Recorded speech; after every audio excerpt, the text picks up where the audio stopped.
Hello बच्चों, good morning. कैसे हो?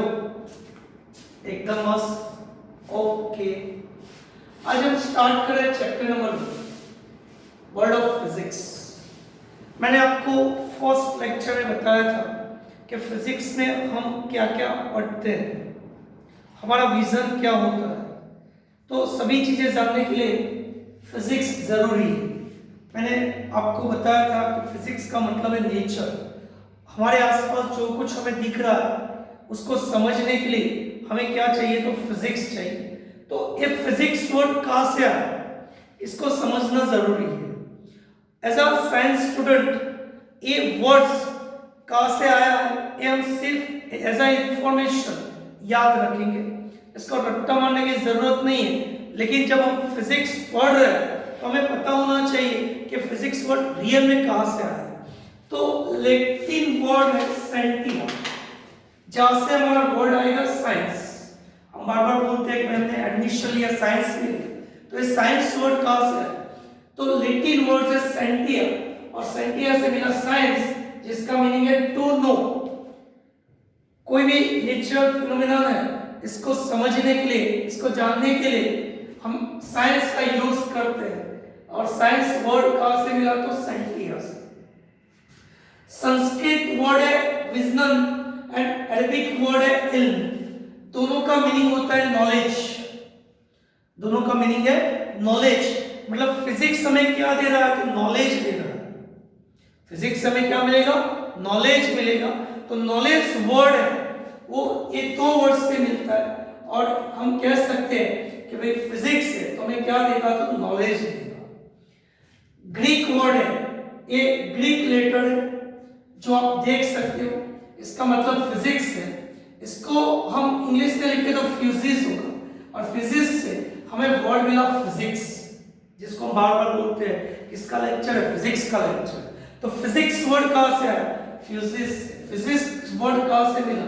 तो Greek word Q U sigma N, ये तो मैंने आपको बोला, लेकिन इसका पर्टिकुलर कोई वर्ड होगा जिसको हम अरबी तो जानते नहीं, सॉरी ग्रीक हम जानते नहीं, लेकिन ये 4 लेटर जो है इससे हमें क्या मिलेगा? फिजिक्स, जिसका मतलब है फिजिक्स। और फिजिक्स का मतलब क्या है? नेचर। तो नेचर को जानने के लिए जो विज्ञान है उसको हमने क्या नाम दिया है? फिजिक्स, भौतिक विज्ञान। संस्कृत शब्द है, वर्ड है भौतिकी।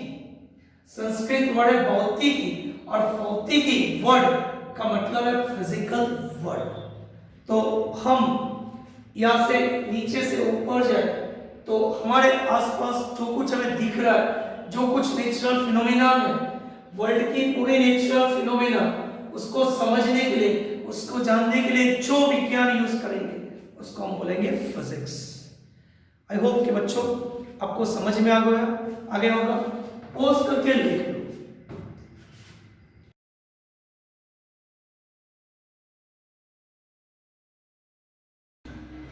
हेलो बच्चों, अभी हमने डिस्कशन किया कि भाई फिजिक्स वर्ड कहाँ से आया। अब ये जो फिजिक्स है इनकी कौन सी ब्रांच है, और कौन सी ब्रांच में हम क्या क्या स्टडी करने वाले हैं, इसका डिस्कशन करेंगे, जिसको नाम दिया स्कोप ऑफ फिजिक्स। मैंने बोर्ड पे इसलिए लिख कर रखा है कि सभी चीज लिखने जाएंगे तो टाइम बहुत हो जाएगा, और एक एक चीज हमें समझना है। हमारा टॉपिक है स्कोप ऑफ फिजिक्स। फिजिक्स में 2 टाइप की स्टडी होती है, एक मैक्रोस्कोपिक और दूसरा माइक्रोस्कोपिक। मैक्रो मीन्स बड़ा, माइक्रो मीन्स छोटा। जब आप प्लैनेट, स्टार, गैलेक्सी की बात करेंगे, बड़े बड़े ऑब्जेक्ट की बात करेंगे तो मैक्रोस्कोपिक स्टडी होगा। लेकिन छोटे छोटे पार्टिकल, इलेक्ट्रॉन, प्रोटॉन, न्यूट्रॉन की जब बात करेंगे तो हमारा माइक्रोस्कोपिक होगा। माइक्रोस्कोपिक को हम क्वांटम मैकेनिक्स के नाम से भी जानते हैं। अभी जो लेटेस्ट जो कुछ चल रहा है वो हमारा क्वांटम मैकेनिक्स है, और आगे पहले जो हमने कुछ पढ़ चुके हैं वो हमारा मैक्रोस्कोपिक है। तो 2 टाइप की स्टडी है, माइक्रो एंड मैक्रो। पहले आप मैक्रो की बात करेंगे। भाई मैक्रो है तो उसमें कौन सी ब्रांचेस है? यहाँ पे मेन 5 ब्रांचेस है, 1 2 3 4 एंड 5। ठीक है, तो कौन से ब्रांच में क्या क्या स्टडी किया जाता है इसका डिस्कशन सबसे पहले करेंगे। यहाँ पे मैंने लिखा है मैकेनिक्स। 11th में हमारा पूरा मैकेनिक्स हमें स्टडी करना है।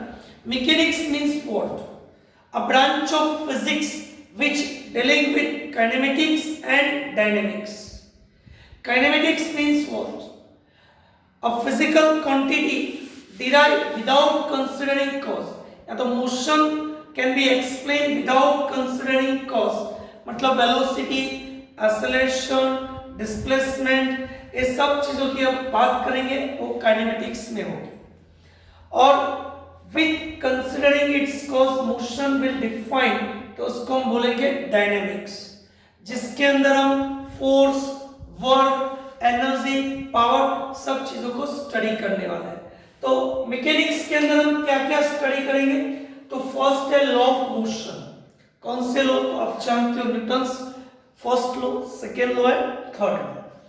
सेकेंड है law of gravitation, third motion of particle, motion of system of particle and motion of rigid body. अभी मैंने सिंपल लिखा है मोशन ऑफ पार्टिकल, लेकिन हम तीन चीज पढ़ने वाले, particle, system of particle and rigid body. Rocket and plane कैसे, उनका जो बेसिक प्रिंसिपल क्या है, एरोफॉइल वाला प्रिंसिपल को कैसे मूव करते हैं वो हमें पढ़ना। इक्विलिब्रियम ऑफ फोर्सेस, कि फोर्स एक दूसरे को कैसे बैलेंस करते हैं, उसके बेस पे क्या क्या इंस्ट्रूमेंट हमने बनाए हैं वो हमें मैकेनिक्स के अंदर पढ़ना है। Rotation of object and propagation of wave, कोई भी वेव्स है वो कौन से मीडियम में प्रोपोगेट हो रहा है, एयर मीडियम में, वाटर मीडियम में, तो इसका जो स्टडी है वो कौन से ब्रांच में करेंगे? मैकेनिक्स। ओके, तो मैकेनिक्स हमें क्या पढ़ाएगा? तो law of motion, law of gravitation, law of motion, motion of particle, rigid body, system of particle, principle of rocket and plane, equilibrium of forces, rotation of object and propagation of wave. ये सब हम कौन सी branch में पढ़ेंगे? Mechanics के अंदर। इसके बाद दूसरी ब्रांच है थर्मोडायनेमिक्स। मैंने शुरुआत में आपको बताया था कि thermodynamics dealing with physics as well as chemistry, दोनों ब्रांच को मिलाने का काम कौन कर रहा है? थर्मोडायनेमिक्स। इसके अंदर हमें पढ़ना है law of thermodynamics, energy, temperature, entropy, heat engine, refrigerator, change in internal energy and Carnot cycle. 11th के अंदर ही हम दोनों पढ़ने वाले हैं, mechanics as well as thermodynamics. दो चैप्टर थर्मोडायनेमिक्स के और 8 to 9 चैप्टर हमें मैकेनिक्स के पढ़ने हैं।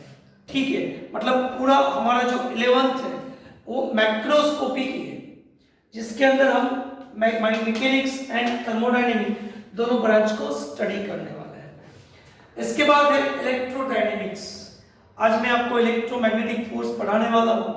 तो इलेक्ट्रोडायनेमिक्स के अंदर दो ब्रांचेस है, एक इलेक्ट्रिक फील्ड है, दूसरा मैग्नेटिक फील्ड है। Electric and magnetic field both are inseparable, और इसकी वजह से दोनों की कंबाइंड इफेक्ट को हम स्टडी करते हैं। और a branch of physics in which we study about, collectively study about electric and magnetic field, जिसको नाम दिया इलेक्ट्रोडायनेमिक्स। इसमें मैंने दो क्वेश्चन लिए, electric field and magnetic field. हमारा 12th के अंदर जो first, second, third, fourth, 5, 6 chapter जो है वो इलेक्ट्रोडायनेमिक्स के हैं, जिसमें हम charge, potential, capacitance, electrical forces उसको स्टडी करने वाला है। मैग्नेटिक के अंदर करंट, मैग्नेटिक फोर्स, इसके बेस पे गैल्वेनोमीटर, एमीटर, सबके प्रिंसिपल, वो सब चीजें हमें स्टडी करना है। दोनों को मिला के हमें एसी डीसी करंट मिलता है, इलेक्ट्रोमैग्नेटिक वेव्स मिलता है, जिसकी वजह से आज हम ऑनलाइन कम्युनिकेट हो रहे हैं।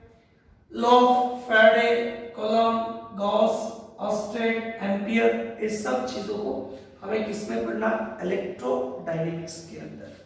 ये आज का जो टॉपिक है वो सिर्फ समझना है, इसको रट्टा नहीं लगाना, सिर्फ समझना है कि कौन सी ब्रांच में क्या क्या स्टडी होता है। मैंने जो आपको नोट्स भेजा है इसके अंदर लिखा है स्कोप ऑफ फिजिक्स, जिसमें रिटर्न फॉर्म में लिखा है, ऐसे कॉलम फॉर्म में मैंने नहीं लिया, हमें समझना है इसलिए मैंने कॉलम फॉर्म लिखा है, आप ये याद रख सकते हो, ठीक है। इसके बाद है ऑप्टिक्स, मजे का चैप्टर है जो आप पढ़ चुके हो 10th साइंस में, कि ऑप्टिक्स के अंदर आपने क्या क्या पढ़ा।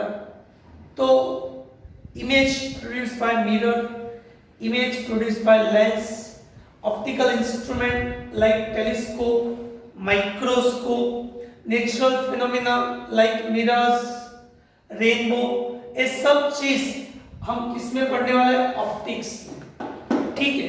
ऑप्टिक्स में हम दो चीज पढ़ने वाले हैं कि लाइट जो है उसका ड्यूअल नेचर है, sometimes behaves a particle, sometimes behaves a ray, sometimes behaves a wave. और इसके बेस पे 12th में आपको 3 चैप्टर पढ़ना है, जिसमें फोटोइलेक्ट्रिक इफेक्ट है, दूसरा हमारा है वेव ऑप्टिक्स और तीसरा रे ऑप्टिक्स, जो ऑप्टिक्स के अंदर हम पढ़ने वाले हैं। 4th है एस्ट्रोफिजिक्स। हमने देखा नहीं कि भाई सन के अराउंड सभी प्लैनेट रोटेट कर रहे हैं, ऐसा सुना है, मूवी में देखा है, लेकिन लाइव तो अब तक हमने देखा नहीं। अगर यूनिवर्स के बाहर जाएंगे तो पता चलेगा, लेकिन इसको स्टडी करने वाली जो हमारी ब्रांच है वो क्या है? एस्ट्रोफिजिक्स, जिसके अंदर motion of star and planet, planetary motion हमारा जो है वो एस्ट्रोफिजिक्स रिप्रेजेंट करता है। एनर्जी एमिटेड बाय सन, उसके थ्रू जो इलेक्ट्रोमैग्नेटिक वेव्स रेडिएट हो रहे हैं उसको स्टडी कौन करेगा? Astrophysics. Evolution and death of star, वो हमें कौन बताएगा? एस्ट्रोफिजिक्स। इस तरह से हमें मैक्रोस्कोपिक क्वांटिटी को 5 पार्ट्स के अंदर डिवाइड करना है, mechanics, thermodynamics, electrodynamics, optics and astrophysics, ठीक है। ये हमारा मैक्रोस्कोपिक है। एक और है माइक्रोस्कोपिक, जिसको हमने नाम दिया क्वांटम मैकेनिक्स, जिसमें हम क्या पढ़ेंगे? तो fundamental particles, atoms, molecules, ions, electron, proton, neutron, meson, lepton, quarks, ये सब चीजों को हम इसमें पढ़ेंगे माइक्रोस्कोपिक के अंदर। बच्चों आप जानते होंगे कि जो मैटर है किससे बना है? तो मॉलिक्यूल्स से बना है। मॉलिक्यूल्स किससे बना है? एटम्स से बना है। एटम किससे बना है? प्रोटॉन एंड न्यूट्रॉन से बना है। प्रोटॉन न्यूट्रॉन मिला के क्या बना रहे हैं? तो न्यूक्लियस बना रहे हैं। न्यूक्लियस के सराउंडिंग क्या है? तो इलेक्ट्रॉन है। न्यूक्लियस के सराउंडिंग जो ऑर्बिट है, इसके अंदर electron one orbit to another orbit, या तो उसका ट्रांजैक्शन होगा, या तो लोअर टू हायर, या तो हायर टू लोअर, उस वक्त वो एनर्जी रिलीज करते हैं। सेम एटम्स और मॉलिक्यूल्स एक एनर्जी लेवल से दूसरे एनर्जी लेवल में ट्रांजैक्शन करते हैं, नीचे से ऊपर या तो ऊपर से नीचे, उस वक्त एनर्जी रिलीज करते हैं। ये सब चीजें हमें कौन पढ़ाता है? माइक्रोस्कोपिक पढ़ाता है। प्रोटॉन स्टेबल है, न्यूट्रॉन अनस्टेबल है, तो न्यूट्रॉन स्टेबिलिटी के लिए प्रोटॉन में कन्वर्जन होते हैं, तो उस वक्त बीटा एमिशन हो रहा है, तो वो कौन पढ़ाता है? माइक्रोस्कोप। जो फंडामेंटल पार्टिकल है उनका एक दूसरे के साथ इंटरेक्शन हो रहा, वो हमें कौन पढ़ाएगा? माइक्रोस्कोपी। पूरा न्यूक्लियर फिजिक्स, सेमीकंडक्टर, एटम्स, ये कौन पढ़ा रहा है? माइक्रोस्कोपी। सिर्फ 12th साइंस के अंदर हमें 3 चैप्टर पढ़ना है जो माइक्रोस्कोपिक है, ठीक है। तो ये हमारा जनरल आइडिया है। हमें 2 टाइप के क्वांटिटीज पढ़ने, मैक्रो एंड माइक्रो, ठीक है। तो ये आपके नॉलेज के लिए मैंने कॉलम के फॉर्म में लिखा है, ये आप लिखो, आपको इजीली याद रह जाएगा। मैंने जो नोट्स दिए उसमें थियोरिटिकल फॉर्म है बुक के हिसाब से, लेकिन एक कॉलम के बेस पे अगर आप याद रखोगे तो इजीली आप उसको याद कर सकते हो। मैं यहाँ पे आपको टाइम दे रहा हूँ, पॉज करके पहले लिख लो।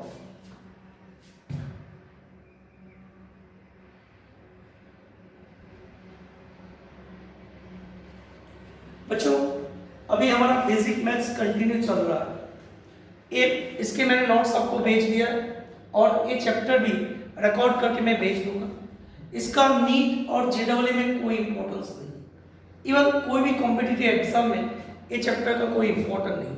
लेकिन फिजिक्स को समझने के लिए हमें चैप्टर पढ़ना जरूरी है। हमें अगर पता ही नहीं है कि फिजिक्स क्या है, वो कहाँ से वर्ड आया, अगर पता नहीं है तो हम कैसे पढ़ेंगे। तो आज के जो दोनों टॉपिक हैं उसको याद करना जरूरी है। यहाँ पे लेक्चर स्टॉप करते हैं। जय हिंद, जय भारत।